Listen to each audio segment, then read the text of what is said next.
This program is part of my series about love.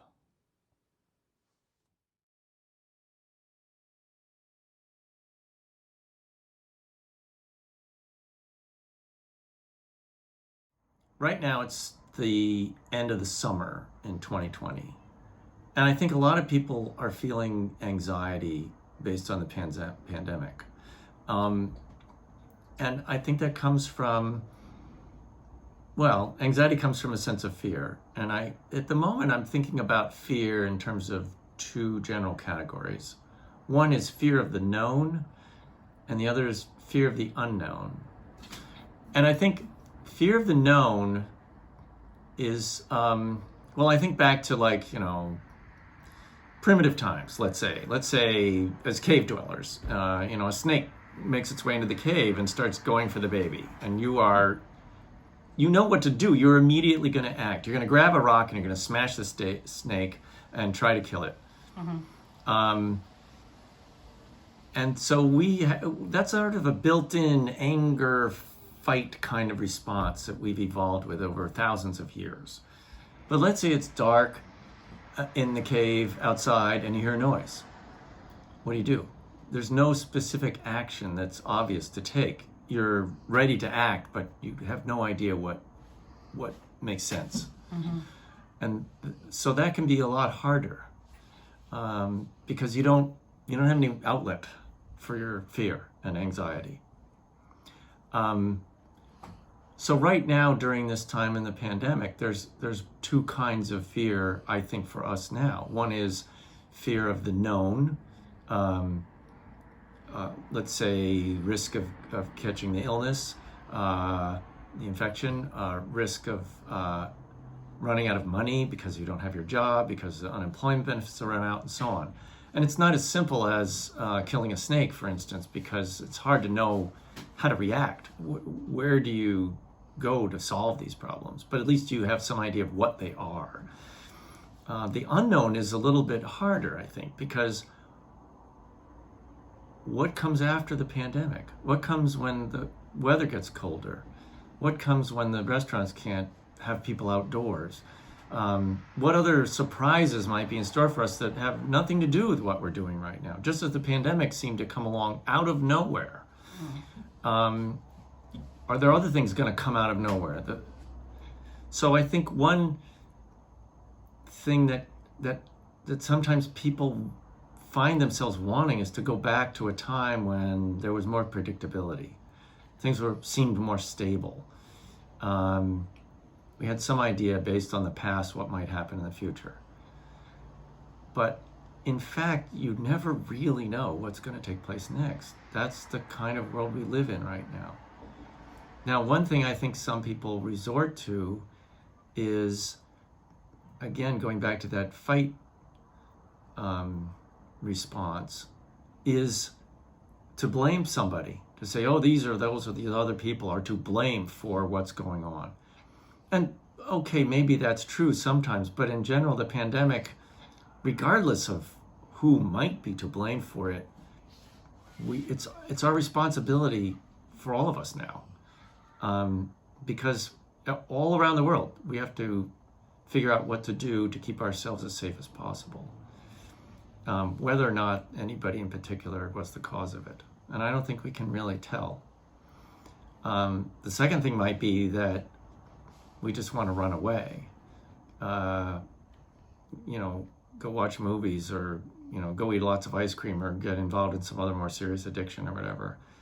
And that might be called the flight response. And there's even another way, which is the freeze response, where sometimes people just hole up in their apartment and don't go anywhere, do anything, just kind of stay stuck.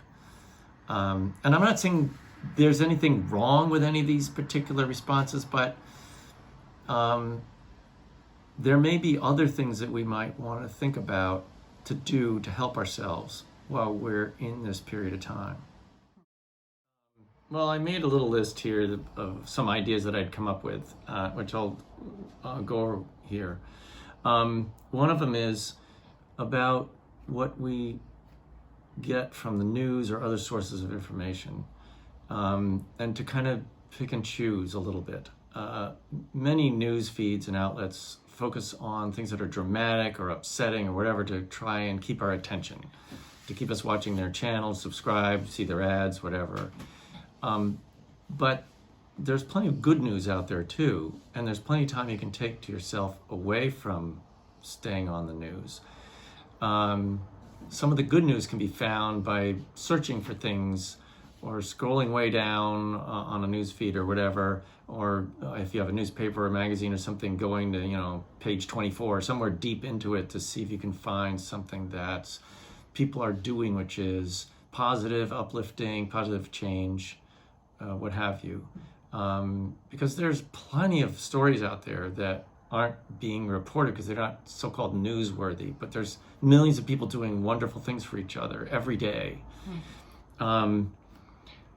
Another thing is, if you find yourself in a place where things happen to be okay for a moment, take some time to reflect on the calmness of the moment, the sense of well-being that you might have in spite of what might have happened in the recent past or what you think might happen in the future. But if the current moment is okay, your body is in a good place, you don't have pain or whatever, just maybe give yourself a moment to witness that for yourself. Yeah, so you're saying appreciate those good moments. Appreciate those good moments, yeah, exactly. And put in your memory that they exist, that you can experience that. Another one is maybe on purpose do some self-care things. If you have access to go out into nature a little bit by yourself or at a safe physical distance from others, find maybe sometime you can do that perhaps. Maybe rest when you want if you feel like it's time to sleep a little bit in the middle of the day and you have the opportunity to do it. There's no reason to feel guilty about that. Maybe if you do meditation, maybe stop and take a shower or a bath or eat something nourishing, even though it's not actually a mealtime, something along those lines. Something that brings yourself a sense of calm or well-being, if you can. And along with that, I mean, maybe this is, some people think of this as a more spiritual thing, if you will, but to find a place inside yourself where you have sort of a foundation, a dependable sense of you as a person who is okay, and there's something solid in the way of support deep inside of you. This is easier for some people than others, but it's one thing that you can think about. Yeah, spirituality is very personal, but it's very personal. Most people do have some kind of spiritual core that they can turn to. Yeah. Yeah. And another thing is to connect with other people for mutual support. And of course, doing this in person, involves trying to keep a physical distance and wearing a mask and so forth. But there's plenty of, other media that we have available now, including texting and phone calls and online group meetings with friends, family members, or even a group of other people created to provide mutual support or focus on a particular topic or some kind of activity online. And it's clearly not the same as being in person. You can't actually reach out and hug people at the moment physically. But staying in touch. I made a list, put it on my kitchen table, because I don't think of things spontaneously out of nowhere a lot of times. So I made a list of a lot of the friends I know who are living alone and put it on my kitchen table. And every night or two, I look at that list and I think, well, who haven't I talked to in a while? Well, I'll just call them up. That's a great idea. And see if they want to talk for a while. Because I've got the time, they probably have the time, and it might be nice for them to receive a phone call from a friend they didn't expect, who said, we just start out by saying, how you doing? How are things? And be prepared to listen for a while, maybe, because they may haven't had anybody to talk to. And if you have good listening skills, that might be a really good gift for them. And one recommendation I learned from doing some peer counseling years ago, is see if you can start every conversation with a reflection on something that's going well, at least one thing that's recently happened that's good in your life. Even if there might be a whole laundry list of troubles that you're facing, see if you can find one thing that's been positive. Maybe it's just a good meal that you just had or something like that. That can really help sometimes. Now, I realize that not everybody can avail themselves of these things. I mean, some people are trying to work 2 or 3 jobs. Some people are in constant stress from caring for somebody who's sick, or they themselves might be sick. People are stressed with childcare. People are stressed with childcare. Their kids are home when they didn't expect it.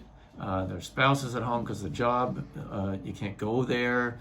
You have to work from home. Maybe 2 people are trying to work from home at once. They didn't have a lot of space in the first place.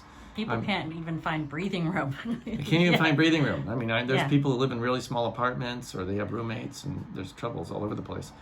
So I know, I'm somebody who has a certain amount of privilege in this world, and I admit it. I know that I have enough money to put groceries on the table and pay my bills. I can get by because I have Social Security right now, and that puts me in a position a lot of people aren't in. I know.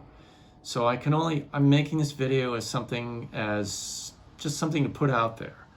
And I know I can't help everybody. And I'm sorry that I can't. I wish I could.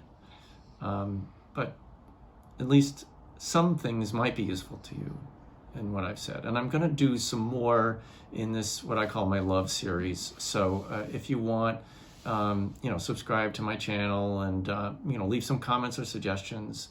Because I'm developing more programs more videos as we're going along. So that's it for now. Thanks.